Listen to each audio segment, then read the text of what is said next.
అరే అగరు శ్రీనివాస్ పెద్ద అన్నయ్య సంతోష్ కి ఏం తెలియదు అనుకుందాం. నువ్వు అటు ఇటు కానాడు రా. చిటికేస్తే లాయర్ వచ్చాడు దీనికి. ఈ మధ్యలోనే నేను బెయిల్ రప్పిస్తా అంటున్నావు. అలాంటి మృగాలకి శిక్ష ఎలా పడాలో మేం చూపిస్తాం. ఇంకా ఎందుకు రుద్రాక్షలు? సిగ్గు శరం ఏమన్నా ఉందావే నీకు?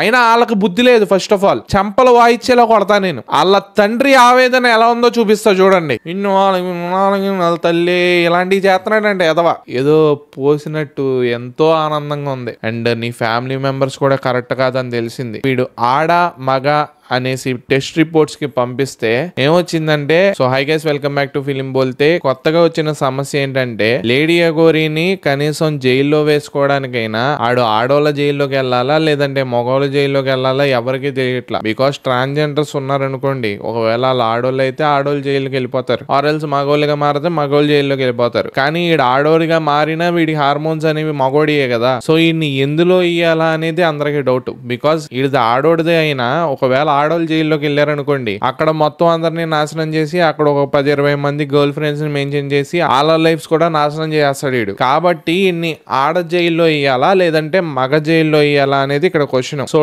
టెస్ట్ రిపోర్ట్స్ అయితే వచ్చేసినాయి అనమాట. ఆ టెస్ట్ రిపోర్ట్స్ గురించి మాట్లాడుకుందాం. అలాగే ఈ స్కామ్ లో శ్రీనివాస్ వాళ్ళ ఫ్యామిలీ మెంబర్స్ హస్తం కూడా ఉంది అని తెలిసింది. సో దాని గురించి కూడా డిస్కస్ చేద్దాం. సో ఫస్ట్ అయితే ఒక వీడియో చూపిస్తా, చూసేయండి.